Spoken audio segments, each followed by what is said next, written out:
Nagpapalakas yung lalaking yun kay Ma'am Mitz ah. Oh ma'am, okay lang naman po. May balak pa yatang manligaw. Halika nga. Bakit po ma'am? Oh, Brian, may kailangan ka ba? Hindi niyo po sumabay sa akin. Nandun po yung kotse ko. Akala ko ba mahirap lang si Brian? Saan ka nakatira? Diyan lang sa kabilang village lang. Akala ko mahirap lang sila. Ibig sabihin, talagang mahirap lang sila. Kaya pala kumapit siya kay Papa. Para kami ng pagmamay-ari niya. Siguro pinapasundan ako ni Papa. Ba't nandyan ka? Di po ba pinapasundan nyo sa akin si Brian? Tamang-tama.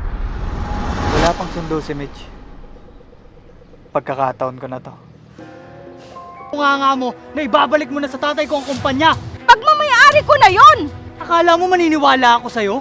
Hindi mo ako maluloko. Napanood niyo yung patingkya. Tsaka yung ano yan, kayo pala kasama yun. Ma'am. Good morning po. Good morning, Brian. Mukhang maaga ka yatang pumasok. Opo, ma'am.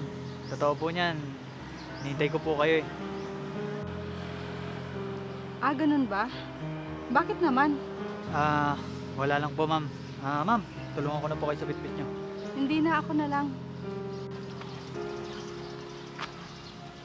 Mukhang nagpapalakas yung lalaking yun kay Ma'am Mitz ah. Naku, ma'am. Okay lang naman po. Nakakahiya naman sa'yo, Brian. Nagmamagandang loob lang naman po ako, ma'am.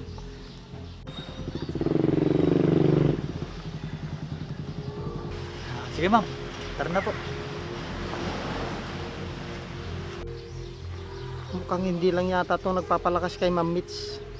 May balak pa yatang manligaw. O, Masong, halika nga. Bakit po ma'am? Sumunod ka sa akin, may ipapagawa ko sa'yo. Sige po ma'am.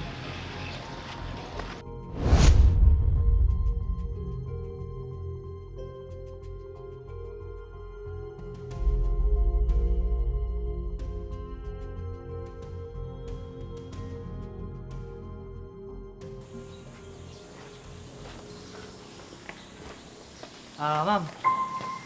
Oh, Brian, bakit hindi ka pa umuwi? Hindi pa po, ma'am. Hinihintay po kita eh. Bakit naman hinintay mo pa ako? May kailangan ka ba? Wala naman po, ma'am. Baka gusto niyo po sumabay sa akin. Nandun po yung kotse ko. Akala ko ba mahirap lang si Brian? Bakit may kotse siya? Ano po, ma'am? Sasabay po ba kayo sa akin? Sige na nga. Sasama ka din pala eh. Halika na po, ma'am. Halika, pasok ka muna sa loob. Okay lang ba? Hindi ba nakakaya kay nanay? Hindi, ipapakilala kita kay nanay.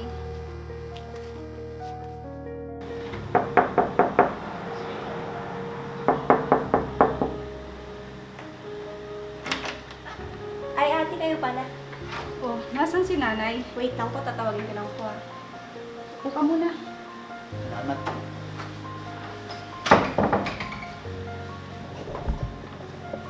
Brian, gusto mo bang magmerienda muna?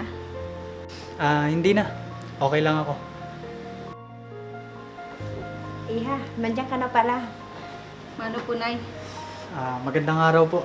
Ano po? Magandang araw din sa'yo, iho. Nay, pakisabi nga po pala kay Vanessa na ikuha kami ng maiinom. Sige anak, sasabihin ko. Salamat po, Nay. Ma'am. Bago lang po kayo nakatira dito, ano? Oo, bagong lipat lang kami. Binili ko tong bahay na to, nagawa na. Ikaw, Brian, saan ka nakatira? Malapit lang ako dito. Diyan lang sa kabilang village lang.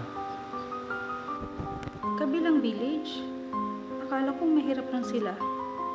At malapit lang sa opisina ang bahay nila. Parang may tinatago si Brian. Ma'am. Ba't natahimik po kayo? Nandiyan na pala yung inumin natin. Ate, ito na po pala yung juice. Salamat. Naku, ma'am. Nakakaya naman po. Ano ka ba? Vanessa, pakuha mo naman kami ng makakain. Naku ma'am, huwag na po.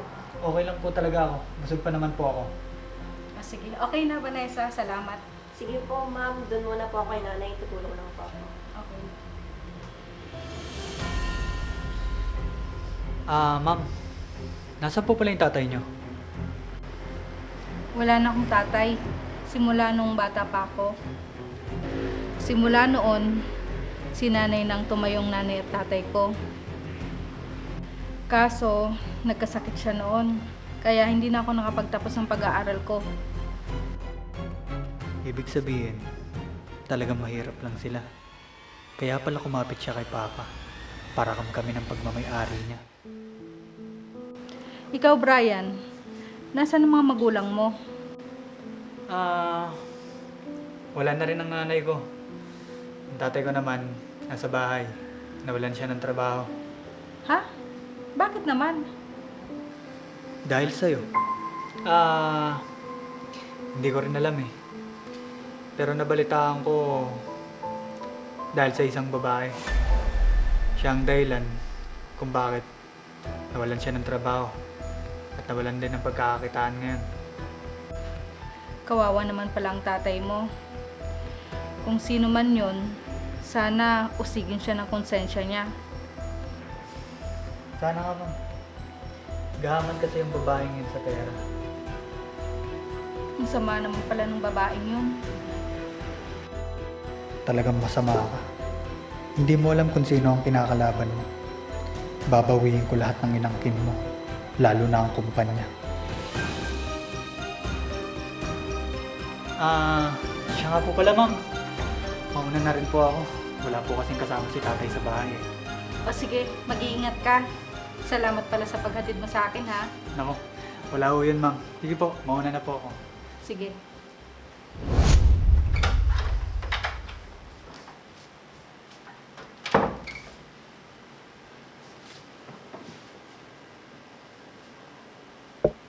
O anak, nasaan na nga pala yung bisita mo? Kakaalis lang po, Nay. Sayang, hindi niya naabutan yung inenda naming merienda. Kaya nga po, Nay. Kasi wala daw pong kasama ang tatay niya. Siya nga pala anak, naniligaw ba sa'yo si Brian? Kayo talaga, Nay. Bakit niyo naman po naitanong sa akin yon? Mukhang iba kasi ang pakiramdam ko sa lalaking yun. Hindi po siya nanliligaw. Nagmamagandang loob lang po siya na ihatid ako dito. Ah, ganun ba? Akala ko naniligaw sa sa'yo, anak. Mukha naman siyang mabait. Nay, hindi po kami bagay. Ang bata pa nun para sa akin. Bakit naman hindi? Sa pag-ibig, walang bata o matanda. Basta nag-iibigan kayo. Mas marami pa siyang mahahanap na mas bata pa sa akin, Nay. Ikaw talaga, anak. Ayan ka na naman eh. Masyado kang pihikan. Tara na nga sa kusina at magmerienda na tayo. O sige po, Nay. Tamang-tama, gutom na po ako.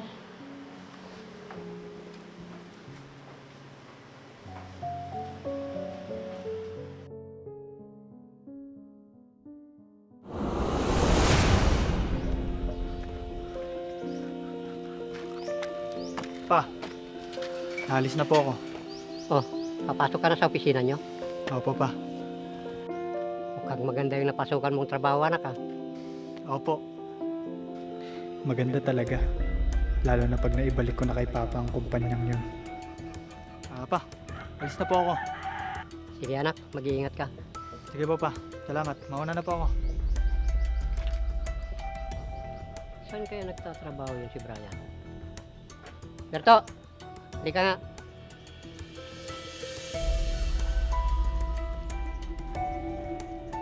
Bakit po, sir? Alam mo ba kung saan nagtatrabaho si Brian? Hindi po, sir. Alamin mo nga. Sige po. Sige, umalis ka na.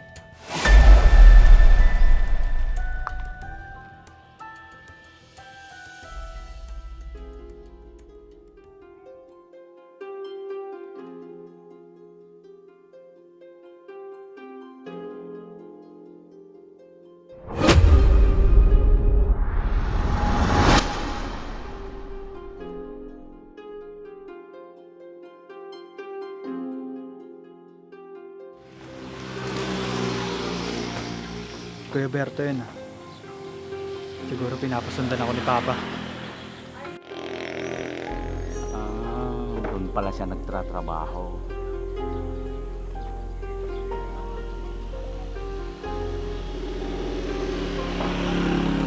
Sir, nandito na po ako sa may hardware. Oh, ba't nandyan ka? Di po ba pinapasundan niyo sa akin si Brian?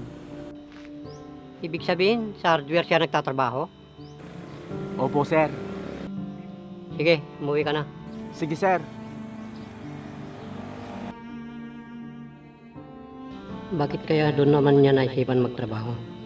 Siguro, kung hindi ko lang naibenta ang share ko sa kumpanya, siya na ang namamahala dito.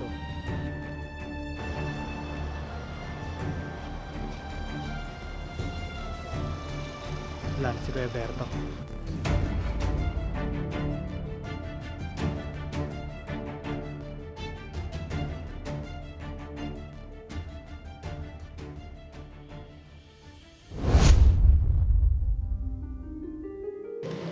Ba't kaya late pumasok si Brian?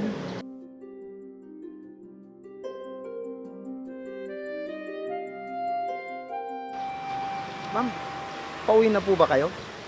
Oo, pauwi na ako. Ikaw, hindi ka pa ba uuwi? Pauwi na ako, ma'am. Gusto niyo, ma'am, sabay na kayo sa akin? Kaso po, motor lang po yung sasakyan ko. Hindi na, Masong. Magpapasundo na lang ako sa driver ko. Sige, ma'am, kayo pong bahala.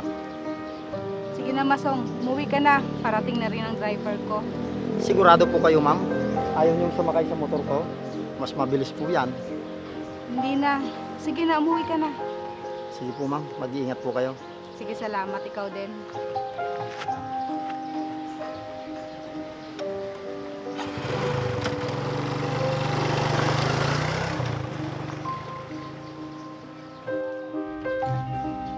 Ang tagal naman ni Manong.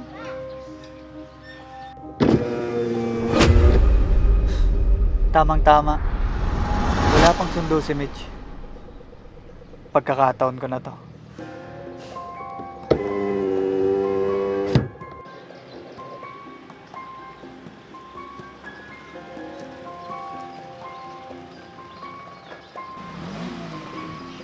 Sino kaya to? Ma'am, wala pa po ba yung sundo nyo? Brian, ikaw pala yan. Wala pa eh. Kanina pa ako naghihintay dito. Kung gusto nyo, ako na lang po mag-aatid sa inyo. Naku, wag na. Nakakahiya sa'yo, Brian.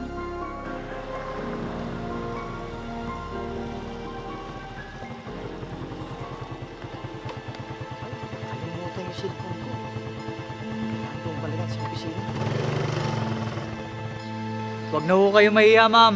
Baka pumapano lang kayo dyan. Tawagan nyo na lang po yung driver nyo. Sabihin nyo po na nakalis na kayo. Sige na nga. Baka kanina pa naghihintay si nanay. May lakad pa naman kami. Halina po kayo, ma'am. Sakay na po kayo. O sige.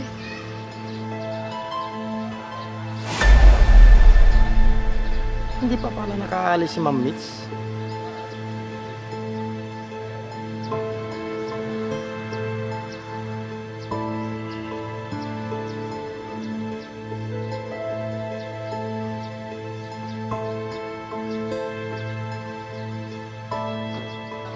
Si Brian yun ah. Bakit niya kasama si Ma'am Mitch? Parang iba yung gutob ko dito ah. Masundan nga.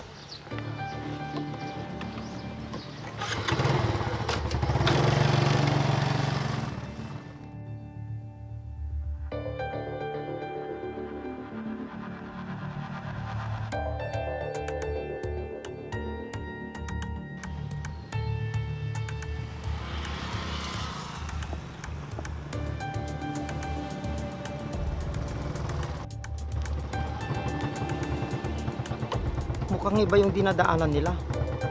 Saan kaya sila pupunta? Brian, saan tayo pupunta? Akala ko ba ihatid mo ako sa amin? Relax ka lang, ma'am. May dadaanan lang tayo saglit. Nandito na po tayo, ma'am. Diba na po kayo? Saan lugar to? Mukhang walang gaanong bahay.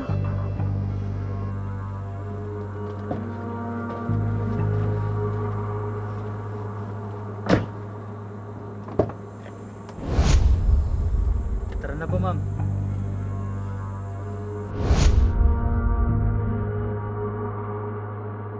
Ay hindi, dito na lang ako. Ma'am, huwag kang matakot. Hindi ba may gusto ka sa akin?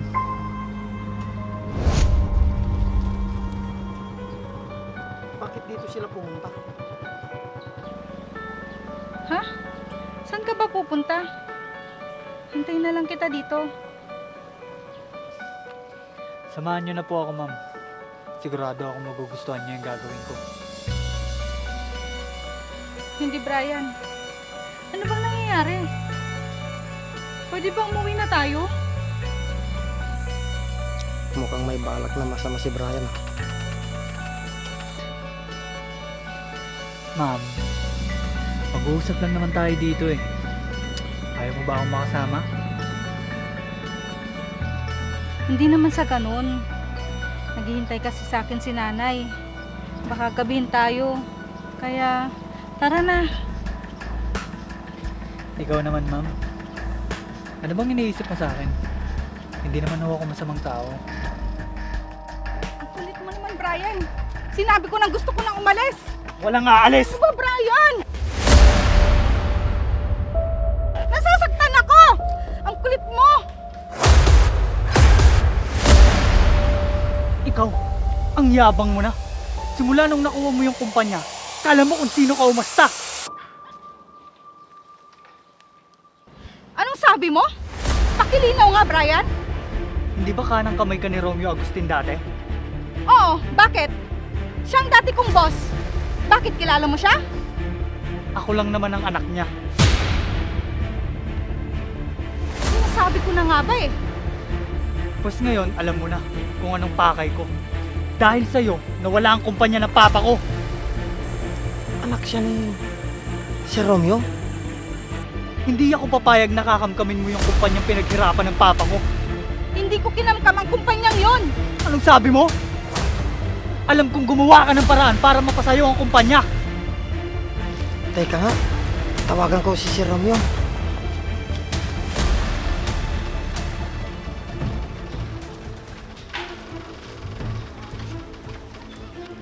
Hello, Masong. Napatawag ka.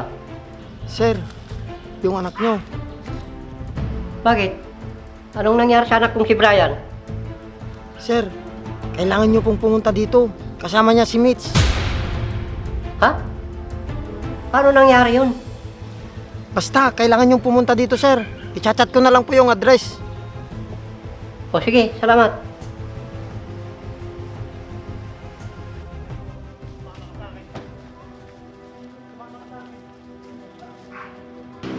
Berto, may pupunta tayo. Sige po, sir.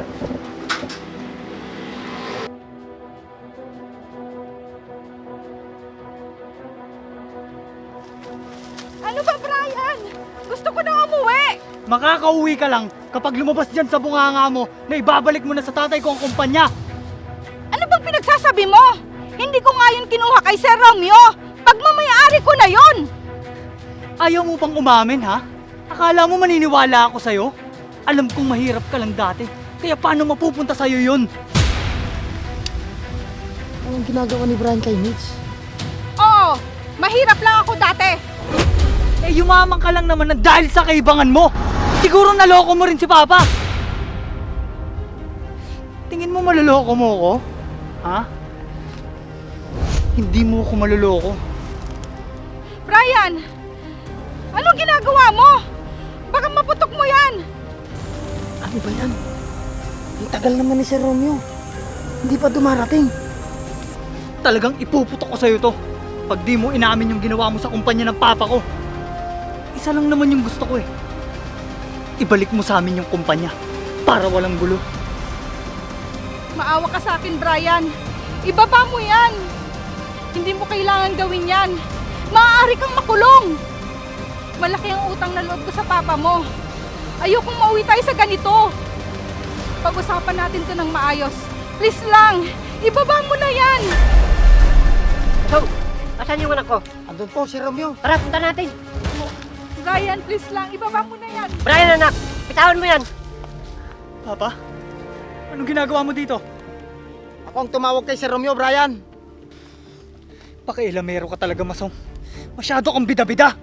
Brian, bakit kailangan pa tayo umantong sa ganito? Pa, alam kong itong babaeng to ang dahilan kung bakit nawala sa'yo ang kumpanya mo. Anak, sandali lang. Magpapaliwanag ako. Anak, bitawan mo yan. Anak, kumalma ka.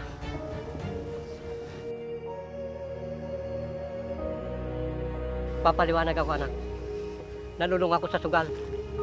Nagamit ko lahat ng pera ng kumpanya.